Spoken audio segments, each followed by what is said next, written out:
Здравейте, мили хора! Добре дошли на Слънчевото Таро. Хайде сега да си направим една тема. Какви са чувствата ти към мен? Вие си намислете човека, за когото ще попитаме.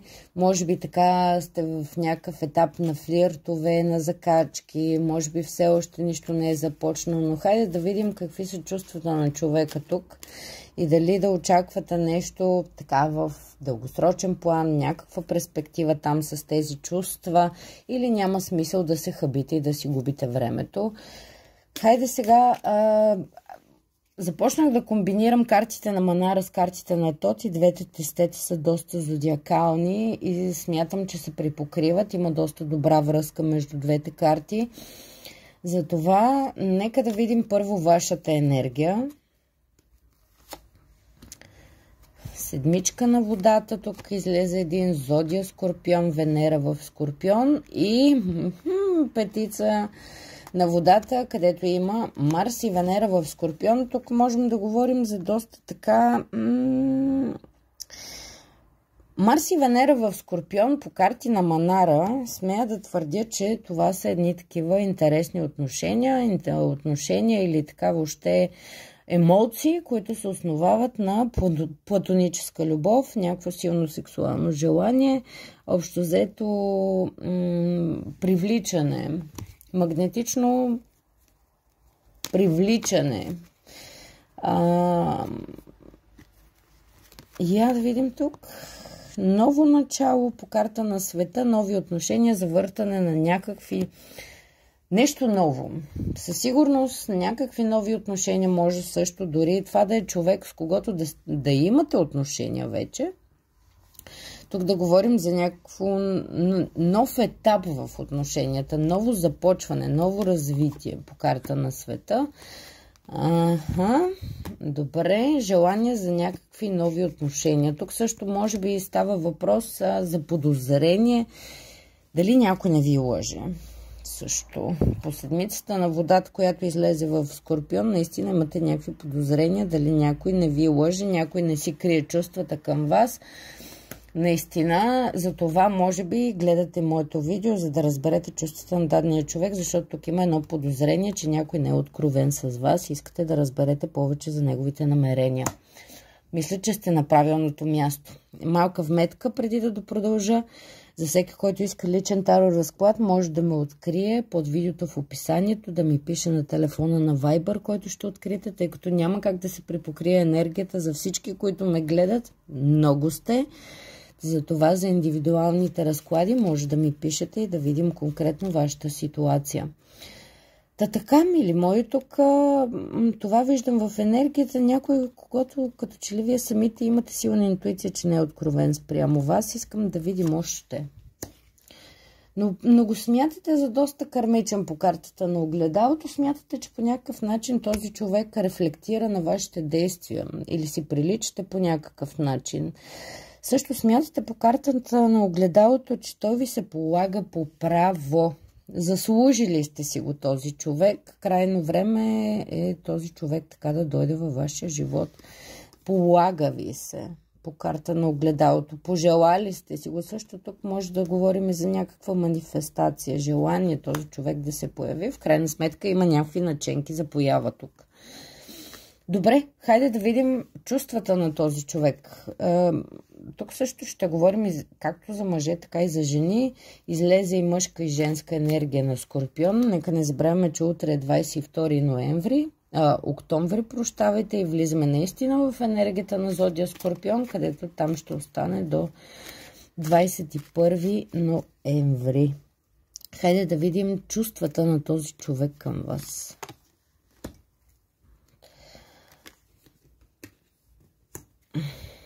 Добре, много. До тук много ми харесва развитието на нещата, което Манара ни показва. Добре, хайде да си сложим една карта на Тот. Чудесно. Мисля, че тук няма какво повече да допълвам. Така, чувствата на човека към вас, без значение дали говорим за мъже или жени, дали ме гледат мъже и жени. Така, чувствата. Доста големи анализи, полагане на големи размисли. големи анализи. Също може тук по кралицата на мечовете даденият човек да си спомня за нещо като последна среща, последен разговор, последни съобщения, да преглежда там чатове.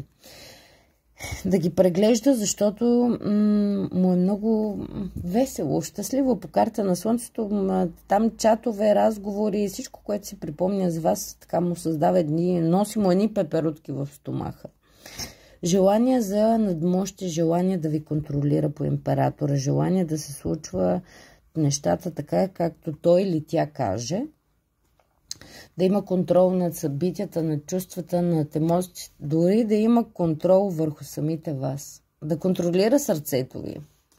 Защото е много силно привлечен или привлечена от вашата енергия и от вашето излъчване.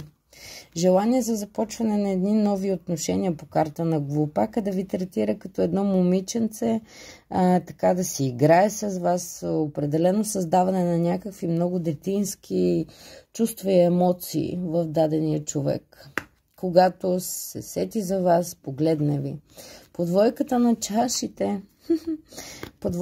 чашите, желание за една споделена любов, за една хармония, за едно щастие. Тук имаме Венера в Рак, което наистина е отдаване също на човека. Но по осмичката тук, осмицата на въздуха и репрезентирането на зодия Близнаци, големи анализи в главата, тъй като вече има някакви, как да ви кажа, страхове от предишни връзки.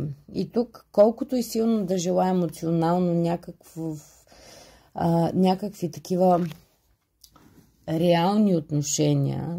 Тук представите на човека са много, така като в приказките, толкова реално си дава и сметка, че вече е препатил и да не влиза толкова надълбоко в тези филми, защото може в последствие очакванията да не му се опровергат и да се наложи да избяга от дадена ситуация или от човек, както вече го е правил. Тук става въпрос за човек, който наистина е имал някакви лоши предишни отношения, предишни връзки, които не са се получили, е избягал и много трудно се откъснал от тях.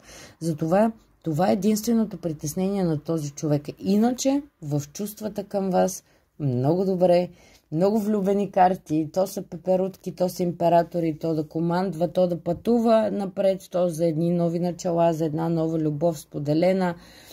И тук последната карта, която изтеглих, тя се асоциира с тази карта. Десятките, само че тук е десятка на огледалото, тук имаме колелото на фортуната.